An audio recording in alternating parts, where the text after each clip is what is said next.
Hey guys, welcome back. तो एक नई क्लास में आपका स्वागत है और आज हम लोग न्यूक्लियर फिजिक्स के बीएससी में पिछले सालों में आए हुए कुछ सवाल करने वाले हैं। ये सवाल आपकी जो सवालों को समझने की क्षमता है और किस तरह से सवालों का जो पैटर्न है वो समझने में मदद करेगा। ठीक है, तो चलो शुरू करते हैं।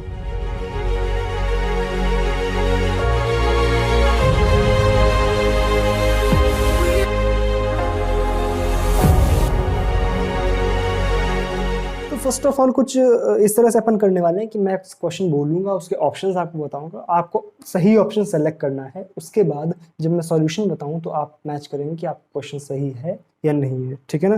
फर्स्ट क्वेश्चन से स्टार्ट करते हैं। आपसे बोला गया कि the binding energy of the nucleus is the measurement of its stability.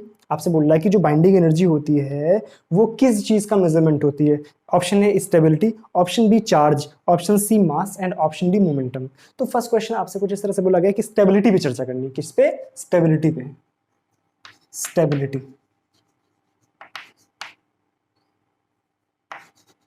ठीक है। स्टेबिलिटी आपसे ऑप्शन के दिया गया है कि ये सॉरी स्टेबिलिटी नहीं, क्या बोल रहा हूं मैं, बाइंडिंग एनर्जी। ठीक है ना, बाइंडिंग एनर्जी, बाइंडिंग एनर्जी। ठीक है, तो आपसे बोला गया बाइंडिंग एनर्जी क्या है। ऑप्शन ए आपको दिया गया स्टेबिलिटी, ऑप्शन बी दिया गया मास, ऑप्शन सी है एनर्जी। अब ऑप्शन इधर उधर हो सकते हैं, मैं कुछ मिला के मैंने चारों चीजें लिखी हुई हैं। Option D momentum. ठीक है ना। इन चारों चीजों में से जब बाइंडिंग एनर्जी होती है वो किस चीज का मेजरमेंट होती है। तो आपको ये पता होना चाहिए कि जब भी हम किसी भी एटम होता है उस एटम का बाइंडिंग एनर्जी से हम क्या आइडिया लगाते हैं। First of all more accurately हमको ये बोलना चाहिए कि बाइंडिंग एनर्जी पर न्यूक्लियॉन से अपन क्या आइडिया लगाते हैं। ठीक है ना, बट बाइंडिंग एनर्जी भी अप्रोक्सीमेटली सेम ही बात कर रहा है। तो बाइंडिंग एनर्जी जो है वो हमारा स्टेबिलिटी का आइडिया देता है कि न्यूक्लियस की स्टेबिलिटी बाइंडिंग एनर्जी से गवर्न होती है। यहाँ तक बात क्लियर है। तो हम लोग एक जो जो इसका ओरिजिनल मीनिंग होता है वो होता है बाइंडिंग एनर्जी पर न्यूक्लियॉन जो होता है वो स्टेबिलिटी बताता है कि बाइंडिंग एनर्जी जो है अपॉन न्यूक्लियॉन, ये जो एक नंबर निकल के आता है, क्या चीज, बाइंडिंग एनर्जी अपॉन न्यूक्लियॉन। ये जो एक नंबर निकल के आता है, ये जिसका ज्यादा होगा वो हमारा ज्यादा स्टेबल होगा और जिसके लिए नंबर कम होगा वो हमारा कम स्टेबल होगा। और याद करो इसका एक ग्राफ भी प्लॉट होकर के आता है कुछ इस तरह से। ठीक है ना, कुछ इस तरह से, इस तरह से ग्राफ बन करके आता है। ठीक है ना, यहाँ पर एक कुछ नंबर लिखा होता है, वो नंबर क्या होता है, ध्यान सोचो क्या था वो। अभी क्वेश्चन भी है इस पर एक। ठीक है ना, यहाँ इधर ए था, इधर बाइंडिंग एनर्जी पर न्यूक्लियॉन था। चलो इसको अभी इस चीज को भी क्वेश्चन से फिल करते हैं। ठीक है ना, यहाँ पर जो क्या आएगा फटाक से सोच लो। देखो अगले क्वेश्चन की तरफ मूव करते हैं अपना। अगला क्वेश्चन कुछ इस तरह से दिया हुआ है आपका कि क्या है। हाँ, बाइंडिंग एनर्जी पर nucleon is maximum for the nuclei of mass. क्या चीज, बाइंडिंग एनर्जी पर न्यूक्लियॉन आपसे बोला गया है ये किसके लिए मैक्सिमम, मतलब ये वैल्यू हमको बतानी है। देखो क्वेश्चन वही आ गया, is maximum for A is equal to 4, A is equal to 10, A is equal to 56 and A is equal to 82। ये चार ऑप्शन आपको दिए गए हैं, 2018 में सवाल पूछा गया था। तो किस तरह से ये जो मैक्सिमम बाइंडिंग एनर्जी पर न्यूक्लियॉन है किस एटम के लिए होता है या किस न्यूक्लियस के लिए होता है। ठीक है ना, किस कौन सा न्यूक्लियस ऐसा है जिसके लिए ये वैल्यू फिल होगी या बाइंडिंग एनर्जी पर न्यूक्लियॉन मैक्सिमम होगा। देखो तो यही तो मैक्सिमम वैल्यू आ रही है। तो ये जो वैल्यू होती है ये आपकी Fe के लिए होती है, A इज इक्वल टू 56। बात क्लियर ना, यहाँ पे हमारा 56 ऊपर। ठीक है ना, 26 Fe 56। तो यहाँ पर हम करते क्या है कि जो मैक्सिमम स्टेबल न्यूक्लियाई होता है दैट इज आयरन, Fe। ठीक है ना, तो ये आपको याद रखना है कि जो मैक्सिमम स्टेबिलिटी है, या बोल सकते हैं मैक्सिमम स्टेबिलिटी का मतलब मैक्सिमम बाइंडिंग एनर्जी पर न्यूक्लियॉन, और मैक्सिमम बाइंडिंग एनर्जी पर न्यूक्लियॉन जो होती है वो 56 के लिए होती है, आयरन के लिए होती है। बात क्लियर। आपसे ये भी बोल सकता था, यहाँ पे तीन तरह से सवाल बना सकते थे। देखो फर्स्ट ऑफ ऑल आपको क्वेश्चंस को किस तरह समझना है कि आप जो सवाल दिया गया है उसको समझें। ठीक है ना, उसके बेसिस पर किस तरह से और भी सवाल बनाए जा सकते हैं आप इसको भी समझें। कि मान लो आपसे बोल दिया गया था कि द बाइंडिंग एनर्जी पर nucleon is maximum for the nuclei, तो आपसे न्यूक्लियाई बोले गए थे ए 4 10 56 82। ये आपसे बोल देगा। दूसरा और किस तरह से इसमें पूछ सकता था कि द मैक्सिमम, या बोल सकता था the most stable nuclei is, the most stable nuclei is, आपको ये भी ऑप्शन दे सकता था, या आपसे ये भी ऑप्शन बोल सकता था कि मतलब नाम दे सकता था, आयरन, कोबाल्ट, निकल, इस तरह से कोई भी बोल सकता था। ठीक है ना, तो चार ऑप्शन उस फॉर्म में दे सकता था। तो स्कोप किस तरह से बन सकता है ये भी आपको समझना है कि क्वेश्चंस का फ्यूचर में किस तरह से आ सकते हैं वो, ठीक है। तो इसको भी आपको समझना होगा। दूसरी चीज आप क्या ध्यान रखनी है कि आपसे एटॉमिक नंबर के बेसिस पे पूछ सकता है, the most stable nuclei, the atomic number of most stable nuclei will be 26, 52, इस तरह से कुछ भी पूछ सकता था। तो आपका 26 में आंसर हुआ। 3 तरह से इसी में सवाल बन सकता था, ठीक है ना। तो आपको जो क्वेश्चन दिया गया है वो समझो, उसके बेसिस पे किस तरह से क्वेश्चन पूछ सकते हैं उसको समझो, ठीक है ना। यहां तक बात क्लियर। इसमें कुछ अगर नोट करने वाला तो नोट करो। अगले क्वेश्चन में आपसे कुछ इस तरह से बोला गया है कि the ratio of nuclear radius of 2 आपको एलिमेंट्स दिए हुए हैं, उनकी आपको रेडियस का रेशियो बताना है। एक है आपका लिथियम 7 और दूसरा है आयरन 56। इन दोनों की न्यूक्लियस का रेशियो बताना है। तो ऑप्शन आपको नोट कर लेता हूँ। ऑप्शन आपको कुछ इस तरह से दिए गए थे। क्या था? 1/8, दूसरा ऑप्शन है 1/2, तीसरा ऑप्शन है 2, चौथा ऑप्शन है 8, ठीक है।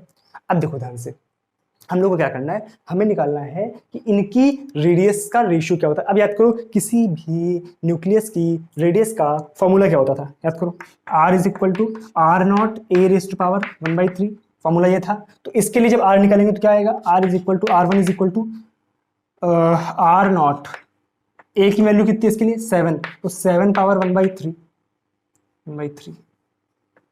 ठीक है। और इसके लिए जब R निकालेंगे R2, तो R2 कितना आ जाएगा, R0, इसकी A कितना है 56, तो 56 पावर 1/3। हमें क्या करना है, रेशियो करना है R1:R2, R1:R2, ठीक है। जब R1:R2 करेंगे तो क्या आ जाएगा हमारे पास, देखो ध्यान से, 7 ऊपर था बटे 56, इसकी पावर 1/3, 7 एकम 7, 7 अट्ठे 56, 1/8 raise to power 1/3, that means इसकी वैल्यू आ गई 1/2, यानी बी ऑप्शन इज करेक्ट।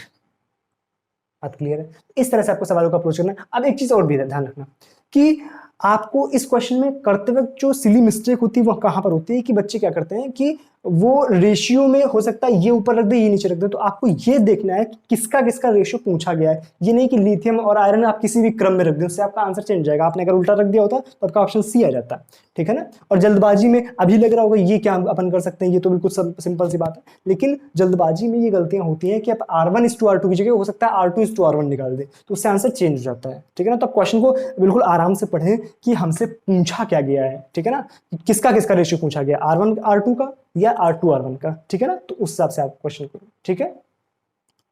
अगला जो क्वेश्चन आपसे पूछा गया है that is on the semi empirical mass formula या semi empirical binding energy formula. इस पे आपसे पूछा गया है कि the semi empirical formula of binding energy of nucleus contains the surface correction term. याद करो, उसमें 5 तरह के टर्म आए थे। जो बाइंडिंग एनर्जी का फॉर्मूला पढ़ा था उसमें 5 तरह के टर्म आए थे। फर्स्ट था आपका वॉल्यूम टर्म, फिर सरफेस टर्म, फिर कूलम्बिक एनर्जी टर्म, फिर आपका एसिमेट्री वाला, फिर उसका पेयरिंग एनर्जी, ठीक है ना। इस तरह से 5 टर्म आए थे। अब आपसे बोल क्या रहा है कि जो सरफेस टर्म है उसमें जो मास नंबर है वो किस तरह से डिपेंड कर रहा था। देखो ध्यान से, ये जो बाइंडिंग एनर्जी था वो सरफेस टर्म के मास पे किस तरह से डिपेंड कर रहा था। तो याद करो, जो फॉर्मूला आया था उसको एक बार लिख लेते हैं। बाइंडिंग एनर्जी ऑफ न्यूक्लियस क्या होती है हमारे पास। फर्स्ट ऑफ ऑल इसमें जो वॉल्यूम टर्म आता था A1 A माइनस, फिर सारे माइनस होने लगते थे, याद है ना। A1 A minus A2 A⁻²/3, फिर माइनस A3 Z -1/A,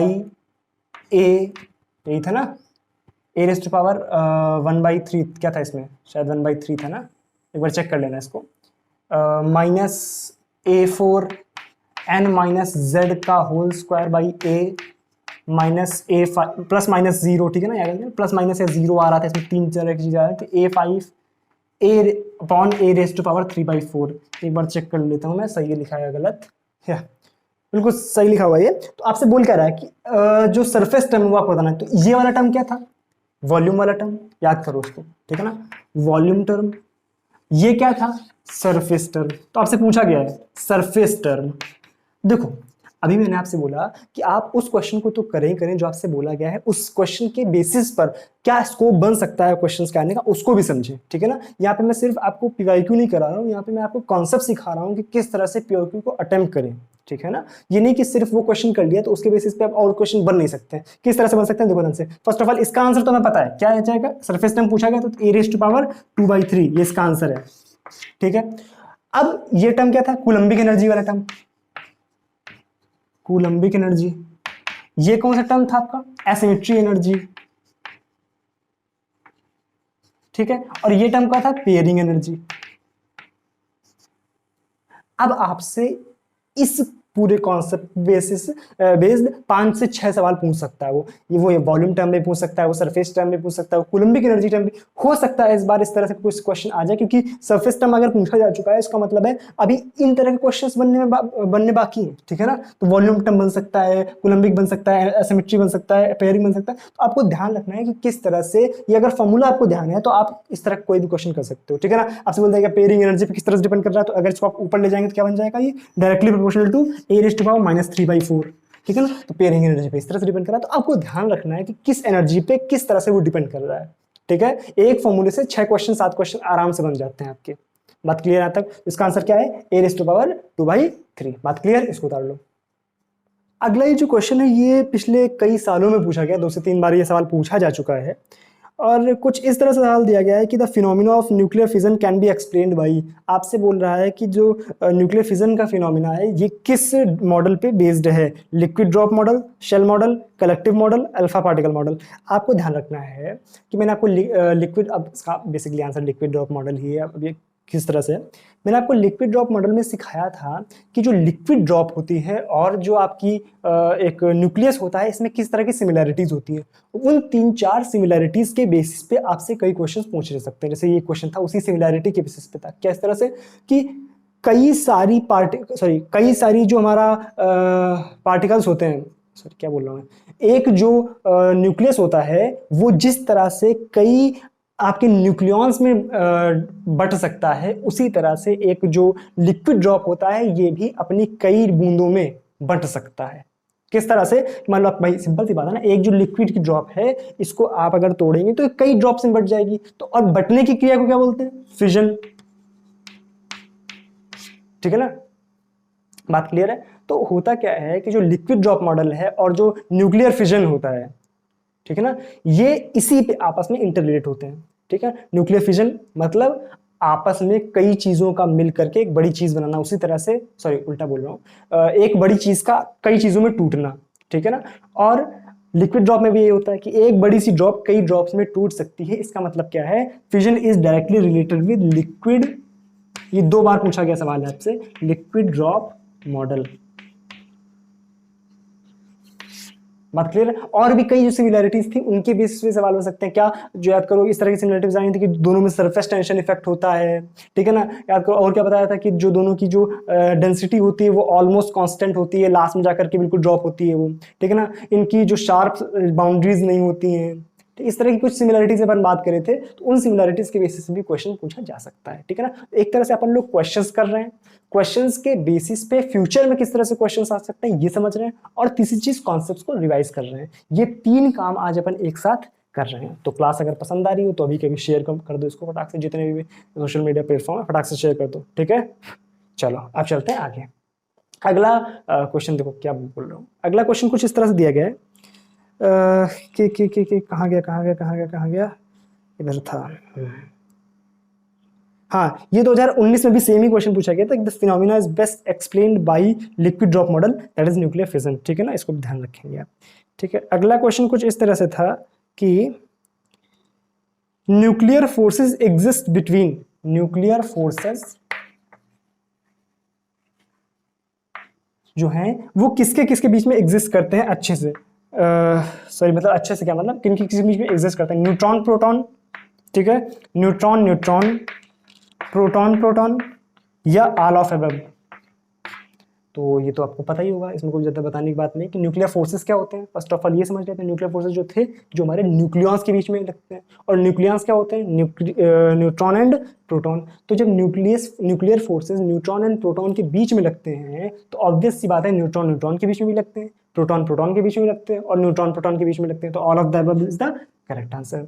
अब न्यूक्लियर फोर्सेस के बेसिस पे और किस तरह से सवाल बन सकते हैं कि न्यूक्लियर फोर्स आपका जो उसकी प्रॉपर्टीज क्या होती है। फर्स्ट ऑफ ऑल ये एक शॉर्ट रेंज फोर्स होता है, ठीक है, ये हमेशा अट्रैक्टिव होता है, ठीक है। तो इस तरह से आपकी इसकी सिमिलरिटी जो प्रॉपर्टीज है इनके बेसिस पे भी सवाल पूछे जा सकते हैं, ठीक है ना। तो एक कॉन्सेप्ट अगर सीखा, उस पे एक क्वेश्चन किया तो उसके जितने परम्यूटेशन कॉम्बिनेशन बन सकते हैं, जितने सवाल बन सकते हैं उससे, वो सब आपके दिमाग में तुरंत के तुरंत आ जाने चाहिए। ठीक है ना। तो फिर आपको आने वाले एग्जाम्स में कभी भी हताशा या निराशा नहीं होगी, क्योंकि आपको पहले से ही आइडिया होगा कि हाँ इस तरह का सवाल बन सकता है। देखो अच्छा, सिंपल सी बात सोचो, एग्जामिनर कहाँ सवाल पूछेगा? ठीक है ना, एग्जामिनर तो वहीं से सवाल पूछेगा जहां से आपका सिलेबस है, और सिलेबस में भी ये तो है नहीं कि बिल्कुल इस तरह के सवाल बना के रख देगा जो किसी से सॉल्व ही ना हो, तो उससे क्या ही सॉल्व होंगे। तो अगर एग्जामिनर ने सवाल दिया है इसका मतलब सॉल्व तो हो सकता है, और सॉल्व हो सकता है तो मतलब ऐसे ही किसी ट्रिक पे लगा होगा, या मतलब ट्रिक नहीं बोलना चाहिए, ऐसे ही किसी कॉन्सेप्ट पे बेस्ड होगा जो आपने पढ़ा होगा। और अगर आपने कॉन्सेप्ट पढ़ा है, उसके पीवाईक्यू किए, और उस पीवाईक्यू पे बेस्ड सारे परमुटेशन कॉम्बिनेशन के जितने भी सवाल बन सकते हैं वो सब आपने सोचे हुए हैं, तो आप एग्जामिनर को कभी भी मात दे सकते हैं, और एग्जामिनर आपको कभी मात नहीं दे सकता है। ठीक है ना। तो इस चीज को आप समझ के चलेंगे तो आप कभी भी एग्जाम में असफल नहीं होने वाले हैं। ठीक। अगली चीज क्या है कि न्यूक्लियर फोर्सेस पे और किस तरह सवाल बन सकते हैं, कि ये बात तो कर ली, अट्रैक्टिव होता है, शॉर्ट रेंज होता है। अब इसी में आपसे कंपैरिजन करा सकता है कि न्यूक्लियर फोर्स और कोलंबिक फोर्स, क्योंकि न्यूट्रॉन और प्रोटॉन में तो न्यूट्रॉन और प्रोटॉन में तो केवल न्यूक्लियर फोर्स होता है, और प्रोटॉन प्रोटॉन में न्यूक्लियर भी होता है और कोलंबिक भी होता है, क्योंकि इन पे चार्ज होता है, न्यूट्रॉन पे तो कोई चार्ज होता नहीं है, तो इनके बीच में कोलंबिक भी आएगा, इनके बीच में कोलंबिक भी आएगा। तो अब फ्यूचर में किस तरह के सवाल आ सकते हैं, देखो ध्यान से। आपसे बोल सकता है कि सबसे ज्यादा फोर्स किसका किसके बीच में होता है, न्यूट्रॉन न्यूट्रॉन। इफेक्टिव फोर्स की बात कर रहा है, किसकी बात कर रहे हैं, इफेक्टिव फोर्स की या नेट फोर्स की। तो इफेक्टिव फोर्स जो है न्यूट्रॉन न्यूट्रॉन या न्यूट्रॉन प्रोटॉन या प्रोटॉन प्रोटॉन, इन तीनों में से सबसे जो नेट फोर्स होता है वो किससे ज्यादा होता है। देखो ध्यान से, न्यूक्लियर फोर्स क्या करता है, अट्रैक्ट करता है। न्यूक्लियर फोर्स क्या करता है, अट्रैक्ट करता है। और कोलंबिक फोर्स क्या करता है, कोलंबिक फोर्स क्या करता है, वो रिपेल और अट्रैक्ट दोनों कर सकता है। लेकिन प्रोटॉन प्रोटॉन के केस में, अब देखो न्यूक्लियस में तो ऐसा हो नहीं सकता कि प्रोटॉन और इलेक्ट्रॉन आ जाए, तो प्रोटॉन प्रोटॉन होगी तो फॉर न्यूक्लियस कोलंबिक फोर्स जो होगा वो केवल रिपेल करेगा। क्यों रिपेल करेगा, क्योंकि उसमें केवल प्रोटॉन होते हैं, न्यूट्रॉन पे तो कोई चार्ज होता नहीं है। ठीक है, तो उसमें तो रिपेल करेगा। अब ध्यान सोचो, जब न्यूट्रॉन न्यूट्रॉन है तो क्या इनके बीच में कोई भी कोलंबिक अट्रैक्शन या रिपल्शन है, नहीं है। उनके बीच में क्या है, केवल और केवल आपका न्यूक्लियर फोर्स का अट्रैक्शन है। इसका मतलब है सबसे ज्यादा जो अट्रैक्ट होंगे वो ये होंगे। अब ध्यान सोचो, इसमें क्या होगा, इसमें थोड़ा सा रिपल्शन होगा, ठीक है, और अट्रैक्शन तो बहुत ज्यादा ही होता है, तो उस अट्रैक्शन के कंपैरिजन में थोड़ा सा रिपल्शन कम होगा, इस वजह से जो अट्रैक्शन होगा वो भी थोड़ा सा कम हो जाएगा। तो थोड़ा अट्रैक्शन होता है, थोड़ा रिपल्शन होता है, लेकिन अट्रैक्शन बहुत ज्यादा होता है क्योंकि न्यूक्लियर फोर्सेस बहुत स्ट्रांग होते हैं। Nuclear forces are strong force, ठीक है ना, शॉर्ट रेंज फोर्स। तो शॉर्ट रेंज में क्या होगा कि इनके बीच का जो अट्रैक्शन होगा वो रिपल्शन में तो भारी होगा, लेकिन कुछ तो फर्क पड़ जाएगा। भाई सोचो, अगर दो आदमी बिल्कुल खली खली एकदम जैसे आदमी हो, और दोनों को छोटे छोटे से आदमी हो उधर की तरफ खींच रहे हो, लेकिन वो आपस में पास आना चाह रहे हो, तो ऑब्वियस सी बात है पास तो आ जाएंगे, लेकिन थोड़ा सा ज्यादा बल लगाना पड़ेगा उनको आपस में। ठीक है, इसका मतलब क्या, प्रोटॉन प्रोटॉन के बीच का जो अट्रैक्शन होगा वो इनके कंपेरिजन में, किसके, न्यूट्रॉन न्यूट्रॉन कंपेरिजन में काफी कम होगा। लेकिन इसमें क्या होगा, इसमें बहुत हल्का फुल्का सा, क्योंकि इसमें कोई ना तो क्या बोलते हैं कि जो रिपल्शन होगा वो तो होगा नहीं, ठीक है ना, बहुत ज्यादा रिपल्शन तो होगा नहीं, लेकिन फिर भी इनके बीच में सबसे तगड़ा रिपल्शन होगा। तो इनके बीच में जो होगा भाई सबसे जो अट्रैक्टिव होगा, ये मोस्ट अट्रैक्टिव है, ऐसा समझो, ये मोस्ट अट्रैक्टिव है और ये लेस अट्रैक्टिव है या लीस्ट अट्रैक्टिव है, लीस्ट अट्रैक्टिव है। तो ऑब्वियस सी बात है ये कहां आएगा, इनके बीच में कहीं पर लाई कर रहा होगा। ठीक है, तो इसका मतलब है सबसे सबसे जो नेट फोर्स होगा वो न्यूट्रॉन न्यूट्रॉन का स्ट्रांग होगा, उससे कम न्यूट्रॉन प्रोटॉन का होगा, उससे कम प्रोटॉन प्रोटॉन का होगा। तो इस तरह का भी एक सवाल बन सकता है इस पे, ठीक है ना। तो इस तरह के सवालों से आप सोचे किस तरह का फ्यूचर में स्कोप आ सकता है। ये कोई ये नहीं कि मैंने कोई बहुत ज्यादा इस तरह सोचा हुआ कि नहीं कहां से क्या बन सकता है। एक अगर सवाल देखो आप खुद ही समझ आने लगेगा, सवाल देखो, सोचो, कॉन्सेप्ट सोचो उसके जितने भी हैं, तो आपको खुद समझ आने लगेगा कि इस क्वेश्चन किस तरह से बन सकते हैं इस पे, ठीक है ना। कोई दिक्कत आता है थोड़ा बहुत नोट करो उसको जरूर। इसी न्यूक्लियर फोर्सेस पे बेस्ड दो क्वेश्चन आपके 2019 और 20 में आए हुए थे। क्वेश्चन कुछ इस तरह से थे कि जो न्यूक्लियर फोर्सेस हैं वो सबसे ज्यादा स्ट्रॉन्ग, जो न्यूक्लियर फोर्सेस होती है उनकी रेंज क्या होती है। तो रेंज पे भी आपका सवाल आता है, याद करो मैंने बताया था 10⁻⁻14 से 10⁻⁻15 तक होता है, ठीक है ना। तो इस तरह के आपको क्वेश्चन दिए होंगे कि इसकी रेंज क्या हो सकती है। ठीक। तो आप इस पे भी थोड़ा सा काम करेंगे। और दूसरी चीज़ क्या बोल सकता है आपसे कि जो ये बोल सकता है ना कि न्यूक्लियस का जो साइज है, ठीक है ना, रेंज पूछ सकता है और दूसरा साइज पूछ सकता है। साइज पे कमेंट करना तब भी आंसर होगा, और रेंज पे सवाल कमेंट करना है तब भी इसका आंसर होगा। एक चीज़ और आपसे बोल सकता है कि जो न्यूट्रॉन और न्यूट्रॉन के बीच का जो मैक्सिमम फोर्स है कितनी दूरी तक लगता है, इस तरह से मतलब भाषा चेंज कर करके वो कई तरह के सवाल पूछ सकता है। एक क्वेश्चन और आया हुआ था वो आपका कुछ इस तरह के, just a minute let me check क्या था वो। हाँ, वो कुछ इस तरह से था कि मोस्ट स्टेबल न्यूक्लियर आपको बताना था। तो मोस्ट स्टेबल न्यूक्लियर PU 244/94 इस तरह से ऑप्शन है। एक आपका यूरेनियम 240/92 है, एक आपका C14/6 है, एक आपका Fe 2656 है। तो ये आपको तो डायरेक्ट दिख रहा होगा कि हम लोगों ने काफ़ी बात करी है आयरन के बारे में कि 56 जो होता है ये हमारा मोस्ट स्टेबल न्यूक्लियर होता है। अगर इस तरह का आपको ऑप्शन ना दिया होता तो हम क्या करते, ये भी अप्रोच हमें पता होनी चाहिए। तो इसमें आप क्या करेंगे कि सेकेंडली आपको इसमें अगर ये चीज़ नहीं दी होगी तो इसके अलावा 4 चीज़ें एक्स्ट्रा दी होंगी। वो क्या होंगी, हमारी इन सब की बाइंडिंग एनर्जी दी होगी। और बाइंडिंग एनर्जी अगर दी होगी तो आप उसमें न्यूक्लियॉन्स के नंबर का डिवाइड करके देखेंगे कि बाइंडिंग एनर्जी पर न्यूक्लियॉन जो है वो किसके लिए सबसे ज़्यादा आ रहा है, और जिसके लिए सबसे ज़्यादा आएगा वही हमारा मोस्ट स्टेबल न्यूक्लियाई होने वाला है। ठीक है ना, यहाँ तक बात क्लियर है। तो दो दो तीन तीन अप्रोच आपको पता होना चाहिए कि हमें मतलब करना क्या है, किस तरह से क्वेश्चन को अप्रोच करना है। राइट अप्रोच ही आपको सही डायरेक्शन में ले जाती है और सही मंजिल तक पहुंचाती है। ठीक है ना, अप्रोच इज ऑलवेज मैटर्स। तो आई होप यहाँ तक की बातें आपको समझ आ गई, बातें समझ आ गई। तो जो करना हो वीडियो के साथ कर लो, लाइक करना हो लाइक कर लो, सब्सक्राइब करना सब्सक्राइब कर लो, जो करना हो कर लो। अब मिलते हैं अगली क्लास में। आई होप बातें सब क्लियर हो गई। कोई दिक्कत हो तो कमेंट सेक्शन में ज़रूर पूछ लेना। और कोई सवाल हो आपका कि ये क्वेश्चन नहीं हुआ या वो क्वेश्चन नहीं हुआ तो क्वेश्चन आप जाके कमेंट सेक्शन में जाके लिख सकते हो। ठीक है, और कोई प्रॉब्लम हो तो आप मेरे इंस्टाग्राम पे मुझे मैसेज करते हो, मेरी यूजर आईडी आपको नीचे दिख रही होगी, आप वहाँ पे जाके क्वेश्चन पूछ सकते हो। ठीक है, चलो अब मिलते हैं अगली क्लास में, तब तक के लिए thank you so much, bye bye.